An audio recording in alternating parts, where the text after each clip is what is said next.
একজন অবিশ্বাসীর বিশ্বাস। আমি রুমে ঢুকেই দেখি সাজিদ কম্পিউটারের সামনে উবু হয়ে বসে আছে। খটাখট কি যেন টাইপ করছে। আমি জগ থেকে পানি ঢালতে লাগলাম। প্রচণ্ড রকম তৃষ্ণার্ত। তৃষ্ণায় বুক ফেটে যাওয়ার জোগাড়। সাজিদ কম্পিউটার থেকে দৃষ্টি সরিয়ে আমার দিকে তাকিয়ে বলল, কিরে কিছু হইল? আমি হতাশ গলায় বললাম, না। তার মানে তোকে 1 বছর ড্রপ দিতেই হবে? সাজিদ জিজ্ঞেস করলো। আমি বললাম, কি আর করা, আল্লাহ যা করেন ভালোর জন্যই করেন। সাজিদ বলল, তোদের এই এক দোষ বুঝলি? দেখছিস পুওর অ্যাটেন্ডেন্সের জন্য 1 বছর ড্রপ খাওয়াচ্ছে, তার মধ্যেও বলছিস আল্লাহ যা করেন ভালোর জন্যই করেন। ভাই এইখানে কোন ভালোটা তোর পাইলি বলতো? সাজিদ সম্পর্কে কিছু বলে নেওয়া দরকার। আমি আর সাজিদ রুমমেট। সে ঢাকা বিশ্ববিদ্যালয়ে মাইক্রোবায়োলজিতে পড়ে। প্রথম জীবনে খুবই ধার্মিক ছিল। নামাজ কালাম করত। বিশ্ববিদ্যালয়ে এসে কিভাবে কিভাবে যেন অ্যাগনস্টিক হয়ে পড়ে। আস্তে আস্তে স্রষ্টার উপর থেকে বিশ্বাস হারিয়ে এখন পুরোপুরি নাস্তিক হয়ে গেছে। ধর্মকে এখন সে আবর্জনা জ্ঞান করে। তার মতে পৃথিবীতে ধর্ম এনেছে মানুষ, আর ঈশ্বর ধারণাটাই এই রকম স্বার্থান্বেষী কোনো মহলের মস্তিষ্ক প্রসূত।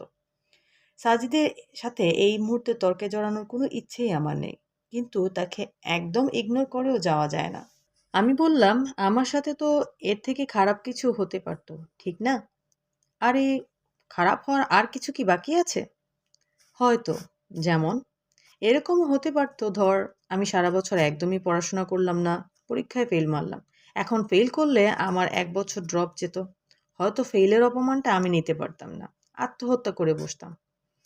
সাজিদ হা হা করে হাসা শুরু করলো। বলল, কি বিদঘুটে বিশ্বাস নিয়ে চলিস রে ভাই।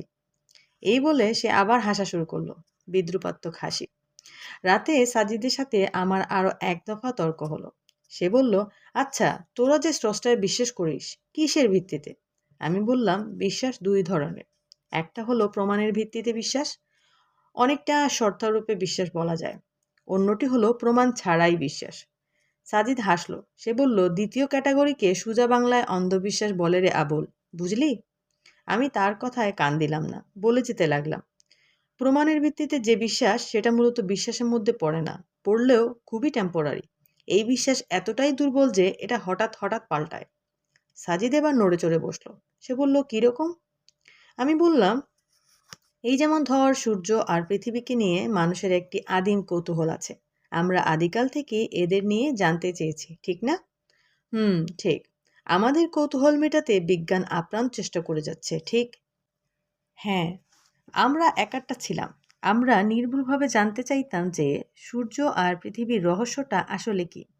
সেই সুবাদে পৃথিবীর বিজ্ঞানীরা নানান সময়ে নানান তথ্য আমাদের সামনে এনেছেন। পৃথিবী আর সূর্য নিয়ে প্রথম ধারণা দিয়েছিলেন গ্রিক জ্যোতির্বিজ্ঞানী টলেমি। টলেমি কি বলেছিল সেটা নিশ্চয়ই তুই জানিস। সাজিদ বলল, হ্যাঁ।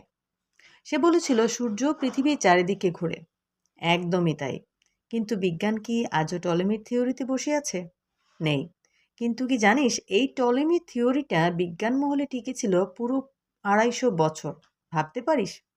250 বছর পৃথিবীর মানুষ, যাদের মধ্যে আবার বড় বড় বিজ্ঞানী, ডাক্তার, ইঞ্জিনিয়ার ছিল, তারাও বিশ্বাস করত যে সূর্য পৃথিবীর চারপাশে ঘুরে। এই 250 বছরে তাদের মধ্যে যারা যারা মারা গেছে, তারা এই বিশ্বাস নিয়েই মারা গেছে যে সূর্য পৃথিবীর চারিদিকে ঘুরে। সাজিদ সিগারেট ধরালো। সিগারেটের ধোঁয়া ছাড়তে ছাড়তে বলল, তাতে কি? তখন তো আর টেলিস্কোপ ছিল না, তাই ভুল মতবাদ দিয়েছে আর কি। পরে নিকোলাস কোপার্নিকাস এসে তার থিওরিকে ভুল প্রমাণ করলো না? হ্যাঁ, কিন্তু কোপার্নিকাসও একটা মস্ত বড় ভুল করে গেছেন। সাজিদ প্রশ্ন করল, কিরকম? অদ্ভুত। এটা তো তোর জানার কথা। যদিও কোপার্নিকাস টলেমির থিওরির বিপরীত থিওরি দিয়ে প্রমাণ করেছিলেন যে সূর্য পৃথিবীর চারপাশে নয়, বরং পৃথিবীই সূর্যের চারপাশে ঘুরে। কিন্তু তিনি এক জায়গায় ভুল করেন, এবং সেই ভুলটা বিজ্ঞান জগতে বিদর্পে টিকেছিল গোটা 50 বছর। কোন ভুল? উনি বলেছিলেন পৃথিবী সূর্যকে কেন্দ্র করে ঘোরে, কিন্তু সূর্য ঘোরে না। সূর্য স্থির। কিন্তু আজকের বিজ্ঞান বলে, না, সূর্য স্থির নয়, সূর্য নিজের কক্ষপথে অবিরাম ঘুরছে। সাজিদ বলল, সেটা ঠিক বলেছিস, কিন্তু বিজ্ঞানের এটাই নিয়ম যে প্রতিনিয়ত পরিবর্তিত হবে। এখানে শেষ বা ফাইনাল বলে কিছু নেই। একদমই তাই। আমিও জানি বিজ্ঞান শেষ বা ফাইনাল বলে কিছু নেই। একটা বৈজ্ঞানিক থিওরি 2 সেকেন্ডও টেকে না, আবার আরেকটা 200 বছরও টিকে যায়। তাই প্রমাণ বা দলিল দিয়ে যা বিশ্বাস করা হয় তাকে আমরা বিশ্বাস বলি না। এটাকে আমরা বড়জোর চুক্তি বলতে পারি। চুক্তিটা এরকম, তোমায় ততক্ষণ বিশ্বাস করব যতক্ষণ তোমার চেয়ে অথেন্টিক কিছু আমার সামনে না আসছে। সাজিদ আবার নড়েচড়ে বসল। এবার সে কিছুটা একমত হচ্ছে বলে মনে হচ্ছে। আমি বললাম, ধর্ম বা সৃষ্টিকর্তার ধারণা বা অস্তিত্ব ঠিক এর বিপরীত। তুই দেখ, বিশ্বাস আর অবিশ্বাসের মধ্যকার এই গূঢ় পার্থক্য আছে বলেই আমাদের ধর্মগ্রন্থে শুরুতেই বিশ্বাসের কথা বলা আছে। পবিত্র কোরআনুল কারিমে সূরা বাকারার ২ নম্বর আয়াতে বলা আছে, এটা তাদের জন্য যারা বিশ্বাস করে। যদি বিজ্ঞানে শেষ বা ফাইনাল কিছু থাকতো, তাহলে হয়তো ধর্মগ্রন্থের শুরুতে বিশ্বাসের বদলে বিজ্ঞানের কথাই বলা হতো। হয়তো বলা হতো, এটা তাদেরই জন্য যারা বিজ্ঞান মনস্ক। কিন্তু যে বিজ্ঞান নিজেই সদা পরিবর্তনশীল, যে বিজ্ঞানের নিজের উপর নিজেরই বিশ্বাস নেই, তাকে কিভাবে অন্যরা বিশ্বাস করবে? সাজিদ বলল, কিন্তু যাকে দেখি না, যার পক্ষে কোনো প্রমাণ নেই, তাকে কি করে আমরা বিশ্বাস করতে পারি? সৃষ্টিকর্তাকে কি তাহলে বিজ্ঞান দিয়ে জাজ করতে হবে? বিজ্ঞানের সীমাবদ্ধতা নেই নাকি থাকতে নেই? আমি বললাম, বিজ্ঞানের আবার সীমাবদ্ধতা কি? হ্যাঁ, আজকে বিজ্ঞান হয়তো কিছু একটা আমাদের জানাতে পারছে না, তার মানে কিন্তু এই না যে ইন ফিউচারে বিজ্ঞান সেটা কখনোই পারবে না। আমি হা হা করে হাসা ধরলাম। সাজিদ আমার দিকে বাঁকা চোখে তাকিয়ে বলছে, হাসছিস কেন এভাবে? তোর কথা শুনে আমি হাসার কথা বলেছি? অবশ্যই। সাজিদ খুব উত্তেজিত দেখাচ্ছে এই মুহূর্তে। আমি আবার বললাম, বিজ্ঞানের যে একটা নির্দিষ্ট গণ্ডি আছে, সীমাবদ্ধতা আছে, সেটা তুই জানিস না? এটাই আশ্চর্য লাগছে। এটা কি তোর কথা? না তো, আমার কথা না, বিজ্ঞানের কথা। কোন বিজ্ঞান? সাজিদের প্রশ্ন। Quantum mechanics. এবার সে একটু থামল, বলল, খুলে বল বেটা। আমি একটু গলা খাকারি দিলাম, বললাম, জাফর ইকবাল স্যারের রেফারেন্স দিয়ে বলি। জাফর ইকবাল স্যারের ভীষণ ভক্ত আমরা দুজন। সাজিদ বলল, মানে? আমি বললাম, শোন, বিজ্ঞানের যে একটা নির্দিষ্ট সীমাবদ্ধতা আছে, একটা নির্দিষ্ট গণ্ডির বাইরে যে বিজ্ঞান যায় না বা যেতে পারে না, সেটা আধুনিক বিজ্ঞান এবং বিজ্ঞানীরাও স্বীকার করেন। শ্রদ্ধেয় জাফর ইকবাল স্যারের বই কোয়ান্টাম মেকানিক্স পড়েছিস? না। আমার ব্যাগে স্যারের বইটা ছিল। আমি ব্যাগ খুলে বইটি বের করলাম। বইটির ১০ নম্বর পৃষ্ঠা থেকে কিছু লেখা সাজিদকে পড়ে শোনালাম। বইতে যা লেখা ছিল, কাজেই যারা বিজ্ঞান চর্চা করে তারা ধরেই নিয়েছে, আমরা যখন বিজ্ঞান দিয়ে পুরো প্রকৃতিটাকে বুঝে ফেলব, তখন আমরা সব সময় সবকিছু সঠিকভাবে ব্যাখ্যা করতে পারব। যদি কখনো দেখি কোনো একটা কিছু ব্যাখ্যা করতে পারছি না, তখন বুঝতে হবে এর পেছনের বিজ্ঞানটা তখনও জানা হয়নি। যখন জানা হবে, তখন সেটা চমৎকারভাবে ব্যাখ্যা করতে পারব। এক কথায়, বিজ্ঞানের ব্যাখ্যা বা ভবিষ্যৎবাণী সবসময় নিখুঁত এবং সুনিশ্চিত। কোয়ান্টাম মেকানিক্স বিজ্ঞানের এই ধারণাটাকে পুরোপুরি পাল্টে দিয়েছে। বিজ্ঞানীরা সবিস্ময়ে আবিষ্কার করেছেন যে প্রকৃতি আসলে কখনোই সবকিছু জানতে দেবে না।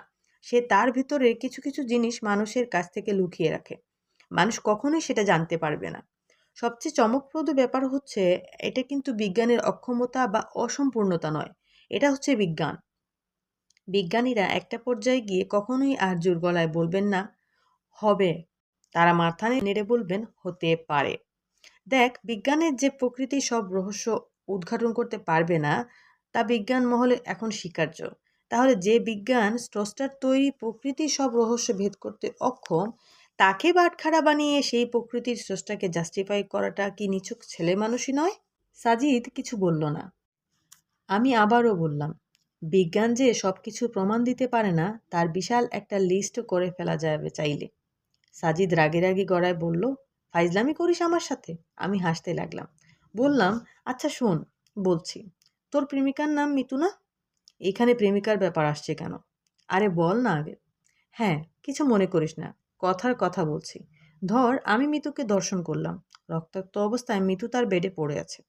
আরও ধর, তুই কোনোভাবে ব্যাপারটা জেনে গেছিস। হুম, এখন বিজ্ঞান দিয়ে ব্যাখ্যা কর দেখি, মিতুকে দর্শন করায় কেন আমার শাস্তি হওয়া দরকার? সাজিদ বলল, ক্রিটিক্যাল কোয়েশ্চন। এটাকে বিজ্ঞান দিয়ে কিভাবে ব্যাখ্যা করব? হা হা হা, আগেই বলেছি।